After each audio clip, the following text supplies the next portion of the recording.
This video is going to show the replacement of the sink and the head. We're also going to completely redo this countertop and then put in a shelf also inside of the head. The whole front section is going to be coming off here. First thing we're going to do is prep the area, remove the doors.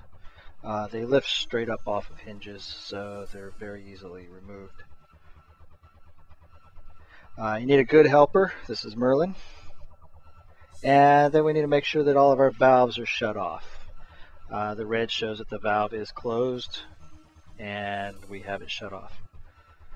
Next thing we're going to do is remove the wing nuts that hold the bottom of the sink onto the countertop. And we do that with a pair of needle nose pliers so that we can get in a small hole up in here. Next we'll remove the drain and just unscrew it. And once you unscrew it, you can just stick your fingers right on the edge and pull it straight up. We're going to use a scraper to pry underneath the sink, so I'm going to use a rubber mallet, pound it in through the backside of the scraper, going around the edge of the sink.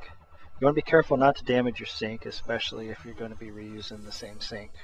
In this case, we're actually putting in a brand new one, but I still wanted to be careful just in case we did reuse this one. Just get it going around the edge.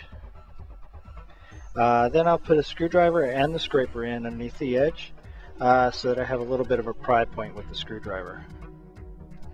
I use a heat gun, and you want to be careful with the heat gun. It gets really hot, so just be really careful with it. Then what you're going to do is go ahead and get around the edge, heating up the edge slightly. Be careful, especially if you're using with a wooden, if you have a wooden countertop, you can get it a little too hot and actually burn it. Pry up slightly. If you can't get the sink to pop right up with the prying, you can use a razor blade to go around the edge, and that'll cut the 5200 or whatever sealant is they use to hold the sink in. It usually does a really good job of doing it. The sink should pop right out after that, and you can see around the edges where it had quite a bit of 5200 there. Next, we're going to go ahead and remove the faucet. It has a couple of screws and a C-clamp.